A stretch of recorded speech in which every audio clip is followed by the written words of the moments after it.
காசுகள். கவிதை.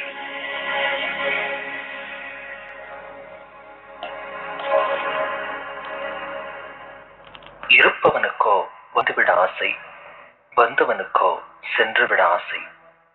இதோ அயல் தேசத்து ஏழைகளின் கண்ணீர் அழைப்புதல். விசாரிப்புகளோடும் வினா அறிப்புகளோடும் வருகின்ற கடிதங்களை நினைத்து நினைத்து பரிதாபப்படத்தான் முடிகிறது. தாங்கள் பூசிக்கொள்ளும் வாசனை திரவியத்தில் வேண்டுமானால் வாசனைகள் இருக்கலாம், ஆனால் வாழ்க்கையில் தூக்கம் விற்ற காசில்தான் துக்கம் அளிக்கின்றோம். ஏக்கம் என்ற நிலையிலேயே இளமை கழிக்கின்றோம். எங்களின் நிலக்கால நினைவுகளை எல்லாம் ஒரு விமான பயணத்தினோடே விற்றுவிட்டு கனவுகள் புதைந்துவிடும் என தெரிந்தே கடல் தாண்டி வந்திருக்கிறோம். மர உச்சியில் நின்று ஒரு தென்கோட்டை கலைப்பவன் போல் வார விடுமுறையில்தான் பார்க்க முடிகிறது இயந்திரமில்லாத மனிதர்களை. அம்மாவின் ஸ்பரிசம் தொட்டு எழுந்த நாட்கள் கடந்து விட்டன. இங்கே அலாரத்தின் எரிச்சல் கேட்டு எழும் நாட்கள் கசிந்து விட்டன.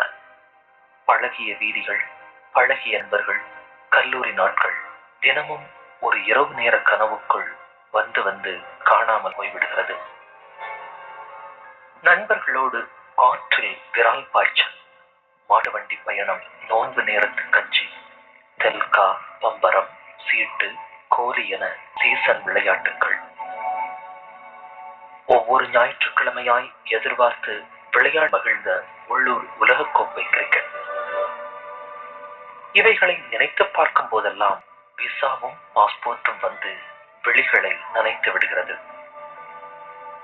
வீகளில் ஒன்றாய் வளர்ந்த நண்பர்களின் திருமணத்தில் மாப்பிள்ளை அலங்காரம், கூடி நின்று கிண்டலிட்டல், கல்யாண நேரத்து பரபரப்பு, பழைய சடங்குகள் மறுத்து போராட்டம், பெண் வீட்டார் மதிக்கவில்லை என்று கூறி வரட்டு பிடிவாதங்கள், சாப்பாடு பரிமாறும் நேரம் எனக்கு நிச்சயித்தவளின் ஓரப்பார்வை, மறுவீட்டு சாப்பாட்டில் மணமகளின் ஜன்னல் பார்வை.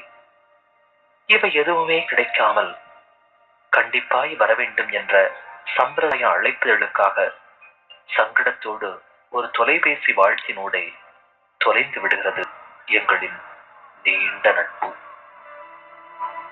எவ்வளவு சம்பாதித்தும் என்ன, நாங்கள் அயல் தேசத்து ஏழைகள்தான். காற்றிலும் கடிதத்திலும் வருகின்ற சொந்தங்களின், நண்பர்களின் மரணச் செய்திக்கெல்லாம் அரபிக்கடல் மட்டும்தான் ஆறுதல் தருகிறது. ஆம், இதயம் தாண்டி பழகியவர்கள் எல்லாம் ஒரு கடலை தாண்டிய கண்ணீரிலேயே கரைந்து விடுகிறார்கள். இறுதி நாள் நம்பிக்கையில்தான் இதயம் சமாதானப்படுகிறது. இருப்பையும் இழப்பையும் கணக்கிட்டு பார்த்தால் எஞ்சி நிற்பது இழப்பு மட்டும்தான். பெற்ற குழந்தையின் முதல் ஸ்பரிசம், முதல் பேச்சு, முதல் பார்வை, முதல் கழிவு, இவற்றின் பாக்கியத்தை தினாரும் திருகம் தந்துவிடுமா? கிள்ளச் சொல்லி குழந்தை அழும் சப்தத்தை தொலைபேசியில் கேட்கின்றோம். கிள்ளாமலேயே நாங்கள் தொலைவில் அழும் சப்தம் யாருக்கு கேட்குமோ? ஒவ்வொரு முறை ஊருக்கு வரும் பொழுதும் பெற்ற குழந்தையின் வித்தியாச பார்வை, நெருங்கியவர்களின் திடீர் மறைவு, இப்படி புதிய முகங்களின் எதிர்நோக்குதலையும் பழைய முகங்களின் மறைதலையும் கண்டு மீண்டும் அயல் தேசம் செல்ல மறுத்து அடம் பிடிக்கும் மனசிடம் தங்கையின் திருமணமும் தந்தையின் கடனும் பொருளாதாரமும் வந்து சமாதானம் சொல்லி அனுப்பிவிடுகிறது மீண்டும் அயல் தேசத்திற்கு.